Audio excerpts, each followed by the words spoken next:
Hey, thanks for watching 4Color Commentary. I'm Mark Allen. Thanks for coming back. Welcome back. And in a moment, I'm going to share something that it was a high water moment, is a high water moment for me as a fan, and that is my letter from Steve Ditko. Now, I was inspired to do this by if you're not, by the way, just a plug here, if you're not subscribed to Comic Collector Live on YouTube, do so. They also have comiccollectorlive.com on the internet, and or the intro web, as I like to say to annoy my teenage children. But Steve Boyd of Comic Collector Live shared a couple of years ago, I believe, his letter from Steve Ditko. He did it really well. It was just a great letter. Steve Ditko has been described by some as surly, to terse, curt, and even unfriendly. But he's just an artist, you know. He was just, you know, we've lost him here just not long ago, and he's very well missed, very much missed in the industry, but did great work, amazing. There'll never be another Steve Ditko, very distinctive style. But in a moment, I'll get to that letter. But first, what I wanted to do was just highlight what I call a Steve Ditko oddity from the Bronze Age of comics, and that is a comic that the understanding was he was going to be a regular penciler on, but he did not turn out to be so.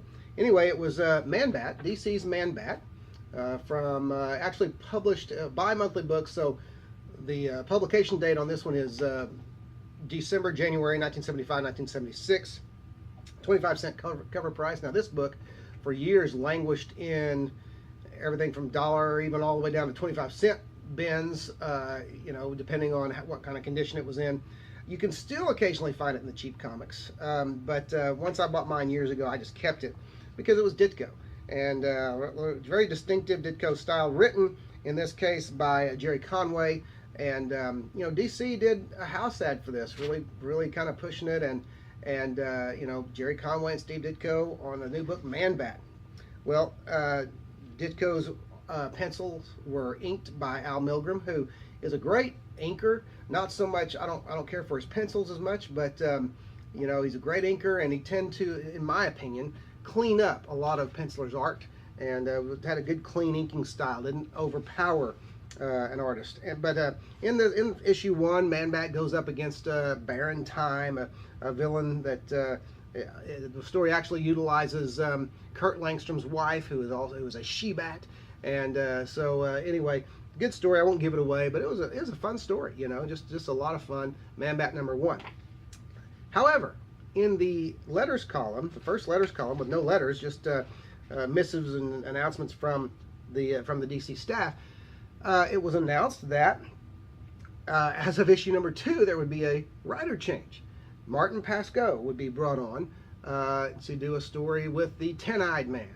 And so anyway, but there was no mention of Ditko not being on issue number 2. So it may have come as a disappointment, a shock, whatever, when fans picked up issue number 2 on the racks a couple of months later. And sure enough, Martin Pascoe is the writer. But then you find the art is by Pablo Marcos, penciler, and inked by Ricardo Villamonte.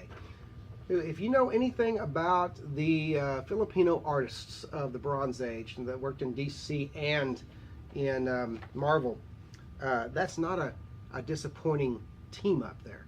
Some wonderful, realistic, just action-oriented art that was fun to look at. And I am a big Ditko fan, but I've always been a fan of Pablo Marcos, and a lot of the I don't know offhand if he was a member of what they called the Tribe, but I was always a fan of the Tribe, most of the Tribe and their work. It was always realistic stuff and very nice. But so complete creative team change in issue number 2, and then issue number 2, you know, was the last issue of Man-Bat.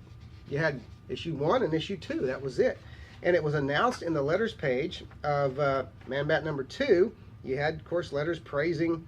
From fans praising the book already, but you have the announcement that, well, I'll just read it. It says, with that, we'll close our Man-Bat file and invite you to join us in 2 months for Detective Comics number 458, featuring our Our Furry Fear Fighter and Metal Man number 45, an instant classic. Meanwhile, keep those cards and letters coming to Man Mail Madness. That's not the one I was looking for. That was the announcement, a partial announcement, follow-up, that Man-Bat would begin appearing as a backup feature in Detective Comics. And that was, again, with starting with issue 458. So he went from having a series written by Jerry Conway, penciled by Steve Ditko, to having a series written by Martin Pasco and drawn by Pablo Marcos, to having a backup in Detective Comics with the same team, Pasco and Marcos, and so which was great. And I plan on hunting those down. I don't know how long they lasted, considering that this lasted 2 issues and that was it. But I'm going to hunt those others down, hunt those detectives down, so I can, because the art is wonderful. It's great stuff, great stuff. So anyway, just a shout out for that series. You might for that 2-issue series, more of a mini, but you might check that out. Excuse me one moment. So you might check that out. Now, onto the letter.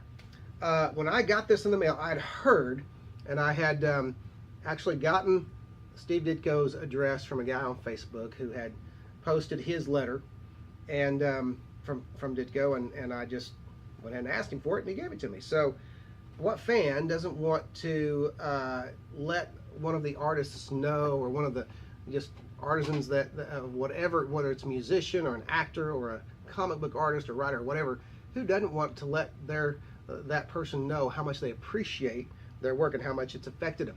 Well, I wanted to do that, and it was just a general letter, just telling how I appreciated his work and how his work, just 38 issues, I believe, of Amazing Spider-Man had really affected a couple of generations of comic book readers. Now, I'll call Steve Ditko more of a realistic kind of guy, a guy who, he didn't really take a lot of praise, didn't ask for a lot of praise. But I will say, before I read this letter, I wish that I had done this the way Steve Boyd did it on Comic Collector Live. He opened it for his YouTube video, which was really cool, a really cool way of doing it. I wish I'd have done that, but I didn't. Open it, didn't even have the YouTube channel going at the time. But anyway, here is the letter from Steve Ditko, and again, I encourage you to go and read Steve Boyd's on Comic Collector Live. Just search a letter from Steve Ditko on YouTube, you'll find it. Anyway, he says this: Dear Mark, every comic book artist or writer has his followers, his influences. There's the old expression, even junk sells. It was through Wally Wood's Wits End where I was able to create Mr. A. I really don't know what is meant by pop culture. I had mentioned that he had really been a huge influence on pop culture. And he said, I really don't know what is meant by pop culture. As a freelance artist, my focus is always on what's next. Yesterday, etc. is like ancient history. Regards, Steve Ditko. Now, very, very cordial. And he even, talked a little bit about his influences with Wits End, which was really cool. But he did do this. I don't think he appreciated my, and I'll put a little zoom in on this. I don't have the best handwriting, and I don't think he appreciated how I handwrote my return address at the time. He says, "You ever hear of clarity?" Okay, I guess he didn't like my handwriting. But anyway, that's Steve Ditko. That's the way he interacted and reacted, what little interaction he did. And so anyway, just kind of a neat thing I wanted to share with you, with other collectors and other fans. Steve Ditko, what a treasure. Hate that he's gone, but somebody has said 2018, which of course is about to wrap up, was really hard on the comic book industry, really hard on fans, and it was.